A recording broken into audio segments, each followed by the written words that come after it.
Bismillahirrahmanirrahim. Assalamualaikum warahmatullahi wabarakatuh. Alhamdulillahilladzi arsala rasulahu bil huda wa dinil haq liyuzhirahu 'ala ad-dini kulli wa kafa billahi syahida. Asyhadu an la ilaha illallah wahdahu la syarikalah wa asyhadu anna Muhammadan abduhu wa rasuluhu alladzi la nabiyya ba'da.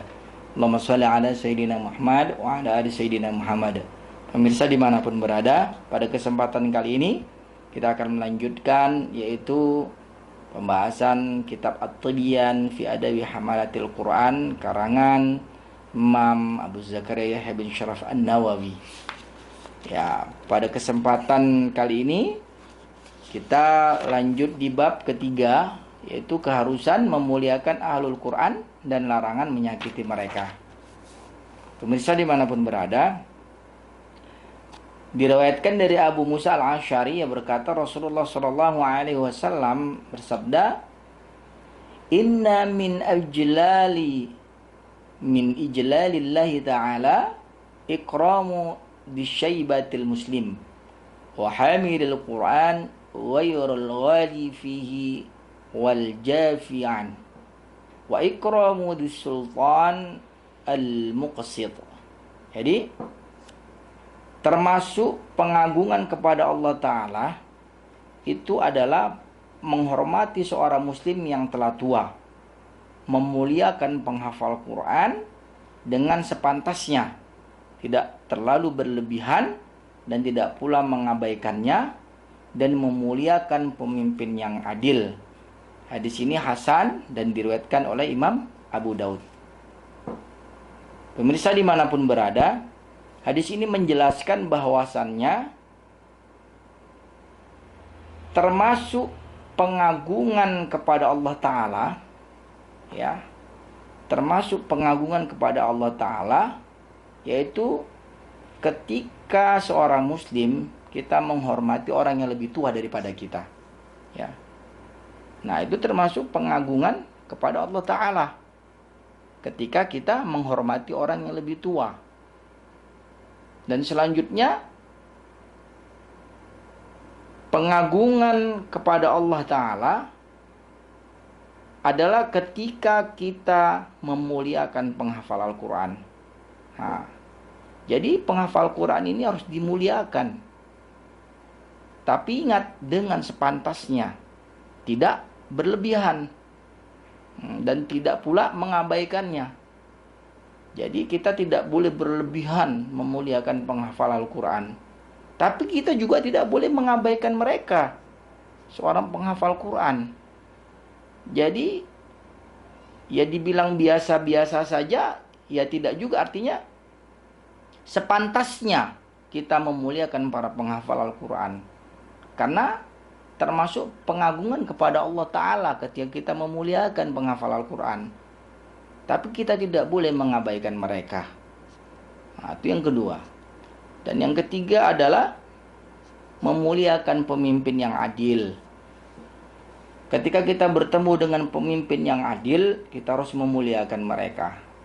Nah, hari ini semoga kita selalu mendapati yaitu pemimpin-pemimpin yang adil. Dan kita ketika mendapati pemimpin yang adil, kita harus memuliakan mereka sesuai dengan hadis Rasulullah SAW, yaitu yang ketiga, memuliakan pemimpin yang adil. Jadi ada 3 kategori, yaitu ketika kita mengagungkan Allah Ta'ala, kita menghormati seorang yang lebih tua, memuliakan penghafal Al-Quran, dan memuliakan pemimpin yang adil. Pemirsa dimanapun berada, selanjutnya diriwayatkan dari Aisyah radhiyallahu anha, ia berkata, amarona Rasulullah sallallahu alaihi wasallam an nunazzilan nas manazilahum. Jadi Rasulullah sallallahu alaihi wasallam memerintahkan kami untuk memosisikan orang sesuai dengan kedudukannya. Hadis riwayat Abu Daud dalam sunannya dan Bazzar dalam musnadnya. Jadi di sini menjelaskan, menerangkan bahwasanya kita diperintahkan untuk memosisikan seseorang itu sesuai dengan kedudukannya. Pemirsa dimanapun berada. Selanjutnya Al-Hakim Abu Abdullah dalam Ulumul Hadis mengomentari hadis ini sahih dan diriwayatkan dari Jabir radhiyallahu an bahwasanya Nabi Muhammad sallallahu alaihi wasallam menyatukan dua orang dari korban terbunuh daripada perang Uhud. Kemudian beliau bertanya, manakah di antara keduanya yang lebih banyak hafalan Al-Qur'annya? Jika telah ditunjukkan salah satu dari keduanya, beliau pun menempatkan terlebih dahulu di liang lahat. Hadis ini diriwayatkan oleh Imam Bukhari. Maka ketika perang Uhud ada sahabat Nabi yang telah syahid, maka Rasulullah SAW mendahulukan orang yang banyak hafalannya untuk dikebumikan, ya, dan diletakkan di liang lahat. Selanjutnya diriwayatkan dari Abu Hurairah dari Rasulullah SAW, anna Allah azza wa jalla qala, man adzali waliyan faqad adzanani bil harbi. Bahwasanya Allah Ta'ala berfirman, siapa saja yang menyakiti waliku, maka ia telah mengumumkan perang terhadapku. Hadis ini diriwayatkan oleh Imam Bukhari. Jadi Allah Subhanahu wa Ta'ala mengumumkan perang siapa saja yang menyakiti waliku, kata Allah Subhanahu wa Ta'ala. Jadi tidak main-main ketika kita menyakiti orang-orang yang beriman, bahkan orang-orang yang dekat kepada Allah Subhanahu wa Ta'ala, maka Allah mengumumkan perang terhadap orang yang menyakitinya. Pemirsa dimanapun berada, selanjutnya diriwayatkan secara sahih dalam Sahihaini dari Nabi Muhammad SAW. Beliau bersabda, man shalla subhu fahuwa fi dhimmatillahi ta'ala fala yatlubannakumullahu ta'ala bi syai'in min dhimmati. Bahwasanya barang siapa yang mengerjakan salat subuh berarti ia masuk dalam jaminan Allah. Jangan sampai Allah menuntut kalian terkait jaminannya. Jadi yang mulia Imam Abu Hanifah dan Imam Syafi'i rahimallahu berkata bahwasanya jika para ulama bukan wali Allah, maka Allah tidak memiliki seorang wali pun. Itu.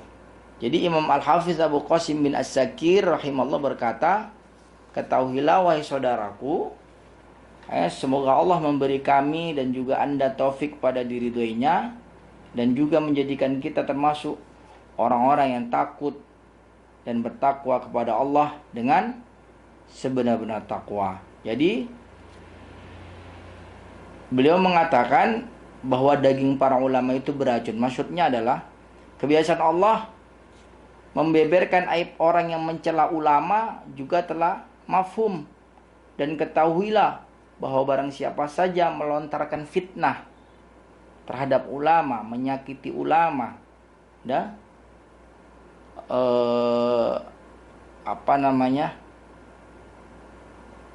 membuat ulama itu sakit hati,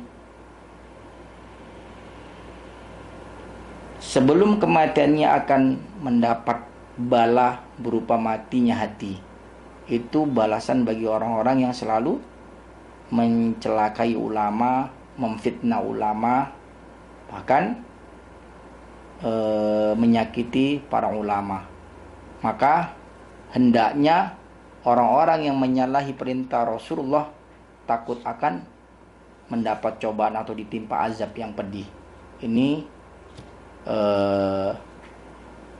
difirmankan oleh Allah Subhanahu wa Ta'ala dalam surah An-Nur ayat 63. Pemirsa dimanapun berada, demikian yaitu pembahasan kitab At-Tibyan bab ketiga, keharusan memuliakan Ahlul Quran dan larangan menyakiti mereka. Mudah-mudahan bermanfaat.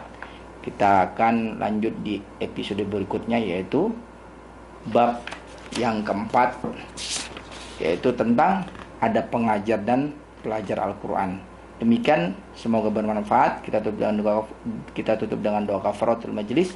Subhanakallahumma wabihamdika, asyhadu an la ilaha illa anta, astaghfiruka wa atubu ilaik. Akhirul kalam. Assalamualaikum warahmatullahi wabarakatuh.